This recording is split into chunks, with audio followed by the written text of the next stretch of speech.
Om Swastiastu. Selamat pagi Bapak dosen dan teman-teman sekalian. Pada kesempatan kali ini saya akan membawakan pembahasan LKM 5 yang berjudul reaksi substitusi elektrofilik pada mata kuliah praktikum kimia organik. Sebelumnya izinkan saya untuk memperkenalkan diri. Perkenalkan, nama saya Nikoma Ayunita Chandra Dewi dengan NIM 191303114 dari kelas 5A Pendidikan Kimia. Pada LKM 5 ini ada 15 soal. Kita mulai dari soal yang pertama. Sebutkan 3 jenis perbedaan reaksi substitusi elektrofilik dengan reaksi substitusi nukleofilik dan berikan contohnya. Untuk pengertian, reaksi substitusi elektrofilik adalah suatu reaksi substitusi yang melibatkan penyerangan oleh elektrofil dengan lambang E+ terhadap cincin benzena dengan mengeliminasi H+. Sedangkan untuk mekanismenya kita dapat lihat pada slide. Ketika suatu benzena itu diserang oleh elektrofilik, maka substitusi akan terjadi pada gugus H dan E, di mana H dan E itu akan berikatan pada posisi yang sama, kemudian terjadi penataan ulang, sehingga H mudah lepas dan E menempati posisi H sebelumnya. Untuk perbedaan yang lainnya, kita dapat lihat pada tabel. Pada elektrofilik itu adalah reaksi yang dapat menerima pasangan elektron bebas, sedangkan untuk nukleofilik itu adalah reaksi yang dapat menyumbangkan pasangan elektron. Kemudian untuk perbedaan yang kedua adalah pada reaksi elektrofilik itu mempunyai muatan positif atau muatan yang netral, sedangkan untuk muatan pada nukleofilik itu cenderung negatif atau bermuatan netral. Dan yang ketiga adalah pada elektrofilik ini terjadi penambahan elektrofilik, sedangkan untuk nukleofilik ini terjadi pada penambahan nukleofilik.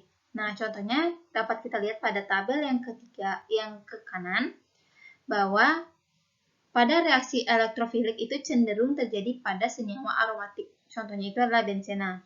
Sedangkan untuk contoh dari reaksi substitusi nukleofilik itu terjadi pada senyawa alifatik. Contohnya di sini adalah pada senyawa alkana, yang mana gugusnya adalah keton.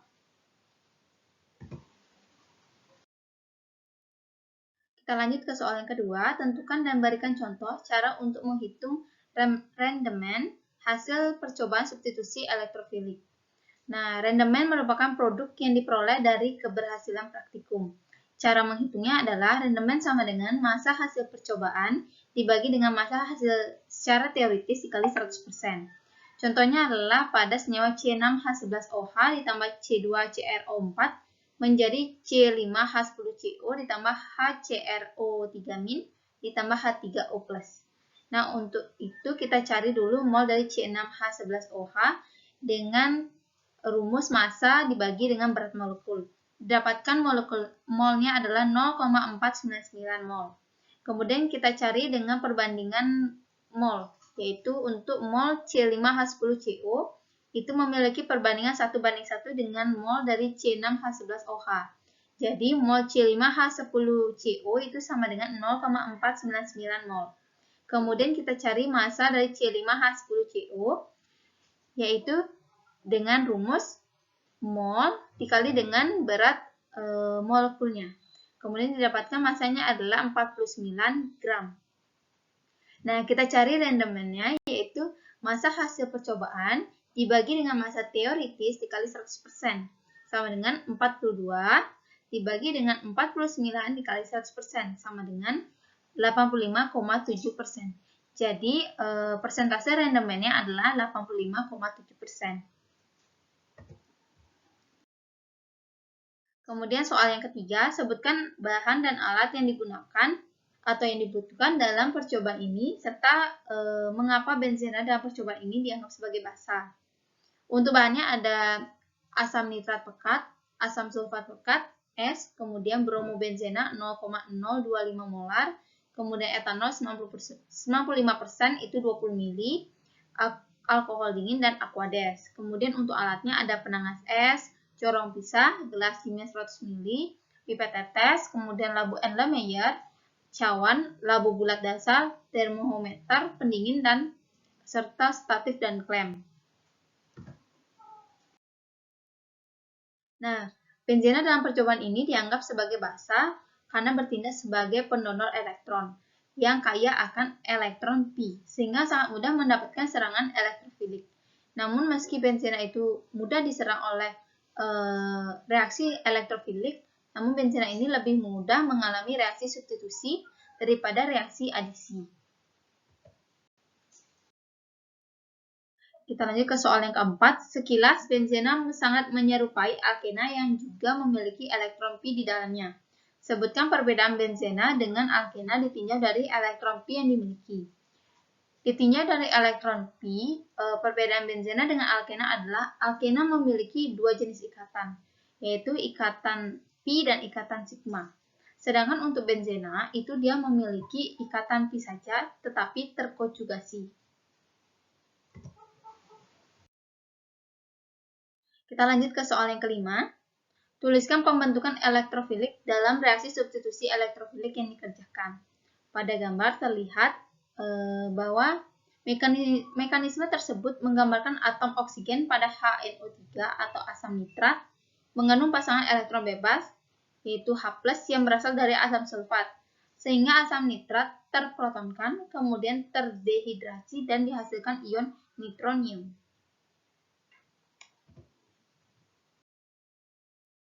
Soal yang keempat, soal yang keenam, jelaskan reaksi berikut. Tahap ini merupakan tahap kedua dalam substitusi elektrofilik, yaitu pembentukan kompleks pi antara elektrofil dengan cincin benzena. Elektrofil tidak langsung terikat pada salah satu posisi pada cincin kompleks pi, karena terjadi penataan. Berikut adalah mekanisme reaksi. Pertama-tama, suatu benzena akan dikenakan pada elektrofil. E+ adalah elektrofil. Kemudian terjadi benzena yang terikat dengan elektrofil yang disebut dengan kompleks pi. Kemudian terjadi penataan ulang, yaitu dengan sebutan kompleks sigma. Kompleks sigma ini akan distabilkan oleh resonansi. Ingat bahwa benzena itu mengalami resonansi dengan elektron yang terkonjugasi. Nah, kompleks pi ini memiliki 3 jenis resonansi, sehingga sering dituliskan bahwa suatu benzena itu ketika dikenakan elektrofil maka akan berubah menjadi kompleks pi, kompleks sigma, yang mana kompleks sigma ini sudah mengalami penataan ulang.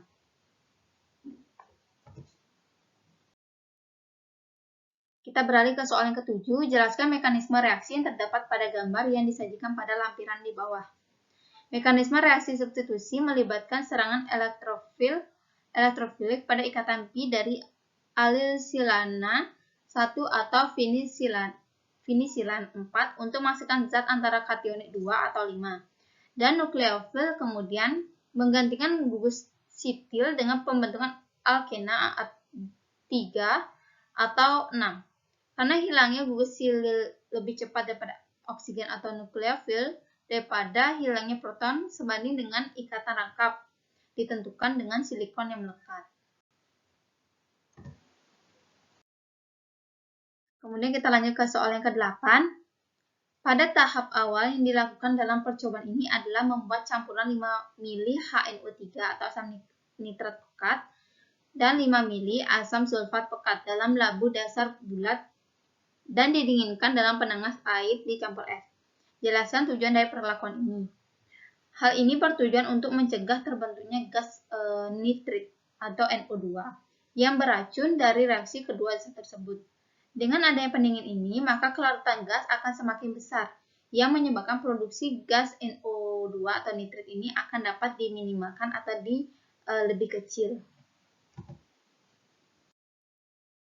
Kemudian untuk soal yang ke-9, langkah yang ada pada nomor 8 dilanjutkan dengan mengaitkan adapter Claisen, termometer, dan pendingin dengan menggunakan statif dan klem 3 jari. Jelaskan tujuan dari langkah ini dan jelaskan apa yang dimaksud dengan adapter Claisen. Nah, tujuan dari langkah ini adalah mendinginkan gas NO2 atau nitrit yang kemungkinan terbentuk antara reaksi, sehingga tidak mengalir bebas karena gas NO2 ini bersifat racun atau toksik. Kemudian untuk adapter Claisen ini adalah suatu barang yang digunakan dalam laboratorium yang mana terdiri dari gelas lancip standar. Alat ini digunakan dalam situasi yang membutuhkan lebih dari satu outlet dari labu atas bulat. Misalnya dalam reflux campuran reaksi, kadang perlu untuk mengemukakan udara yang naik dan menambahkan reaktan dalam campuran yang sama, dalam waktu yang sama. Nah, dalam situasi ini, salah satu sambungan atas adaptor glycine itu akan menuju ke kondensor, dan satunya lagi akan ke corong jatuh atau corong pemisah. Nah, berikut adalah gambar dari adaptor glycine. Kemudian soal yang ke-10 adalah jelaskan mengapa ditambahkan harus itu sebanyak 0,025 mol bromobenzen atau 2,62 mili bromobenzen. Nah, itu ditambahkan sedikit demi sedikit selama kurun waktu 15 menit sambil dikocok. Kenapa harus ditambahkan sedikit demi sedikit? Nah, penambahan bromobenzena dilakukan sedikit demi sedikit agar tumbukan partikel bromobenzena dengan gas nitrit itu lebih sempurna, yang juga didukung dengan menjaga suhu pada rentang 50-55 derajat Celcius, sehingga terbentuk padaran bromobenzena yang kekuning-kuningan serta menggumpal. Nah, soal yang ke-11 adalah suhu reaksi dijaga saat penambahan bromobenzena antara 50-55 derajat Celcius. Apa alasannya suhu harus dijaga pada suhu tersebut? Nah, untuk titik leleh bromobenzena itu adalah 30,8 derajat Celcius. Nah, penambahan bromobenzena pada suhu itu harus dijaga antara 50-55 derajat Celcius agar reaksi yang berlangsung itu dapat terjadi dengan baik dan efektif untuk terbentuknya nitrobromobenzena. Ketika suhu yang digunakan itu terlalu tinggi, maka ada kemungkinan reaksi lain itu dapat berlangsung, sehingga harapannya endapan nitrobromobenzena ini kemungkinan kecil adanya. Kemudian soal yang ke-12, setelah adisi sempurna, campuran dibiarkan pada suhu di bawah 50 derajat Celcius selama kurang lebih 20 menit. Labu didinginkan pada suhu kamar dan campuran dituangkan ke dalam gelas kimia 100 ml yang berisi 50 ml air es. Jika sudah terdapat kristal nitrobromobenzena, disaring dan kristal dicuci dengan air dingin dan dibiarkan sampai kering pada kertas saring. Jelaskan mengapa perlu dicuci dengan air dingin. Nah, pencucian dengan air es itu bertujuan untuk mengurangi penguapan dari hasil sampingan, yaitu gas nitrit yang bersifat beracun, dan produk minor lainnya yaitu orthobromonitrobenzen karena memiliki titik didih yang rendah, yaitu 42 derajat Celcius. Untuk soal yang ke-13, selanjutnya kristal dipindahkan ke dalam labu Erlenmeyer 100 ml menggunakan etanol 95% sebanyak 20 ml. Lalu campuran dipanaskan sampai semua kristal larut. Lalu kristal dicuci dengan sedikit alkohol dingin dan dikeringkan. Apa tujuan langkah ini? Tujuan di langkah ini adalah melarutkan padatan kuning yang telah terbentuk pada proses sebelumnya secara merata. Selain itu, untuk dilarutkan dengan sedikit alkohol dingin itu tujuannya adalah untuk memurnikan kristal yang kemungkinan ada pada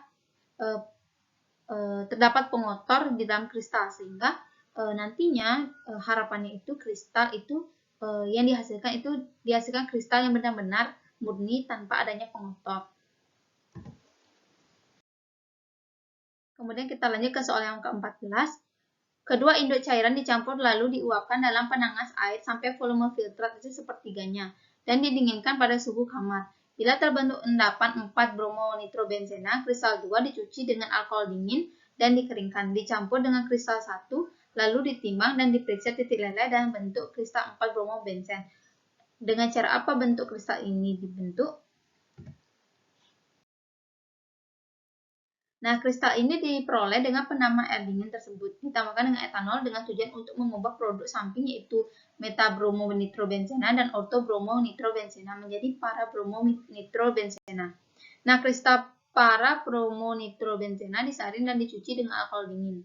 Filtrat yang diperoleh itu dalam penangas air dengan tujuan untuk mendapatkan kristal bromonitrobenzena yang terlarut. Setelah penguapan, induk cairan ini didinginkan dan diperoleh endapan para bromonitrobenzena yang berwarna kuning, seperti halnya kristal 1 dan kristal 2 yang diperoleh dengan cara dicuci dengan alkohol dingin.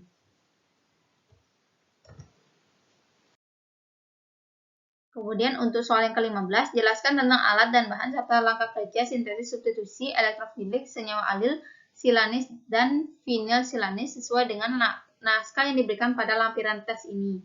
Untuk alatnya itu ada pipet tetes, batang pengaduk, gelas kimia, jarum suntik, termometer. Dan untuk bahannya adalah titanium tetraklorida, larutan benzol aseton, diklorometana, alil trimetilsilana, air, eter, kemudian natrium bikarbonat, air garam, kemudian metanol, dan es. Nah, langkah kerjanya pertama, titanium tetraklorida 22 ml 0,2 mol ditambahkan perlahan dengan jarum suntik ke dalam larutan benzol aseton yang diaduk dalam 300 ml diklorometana yang simpan pada suhu negatif 40 derajat Celcius atau es kering metanol. Kemudian setelah 5 menit, alil trimetilsilana itu dalam diklorometana ditambahkan tetes demi tetes sambil diaduk selama 30 menit dan campuran diaduk pada suhu negatif 40 derajat Celcius selama 30 menit. Air dan ether itu ditambahkan dalam lapisan organik di gabungan dicuci dengan larutan natrium bikarbonat jenuh dan garam. Kemudian dikeringkan dan diuapkan. Sekian pembahasan LKM 5 tentang reaksi substitusi elektrofilik. Mohon maaf jika dalam penyampaian ada salah kata dan ada kekurangan. Saya mohon maaf. Saya tutup dengan Paramasanti. Om Santi Santi Santi Om.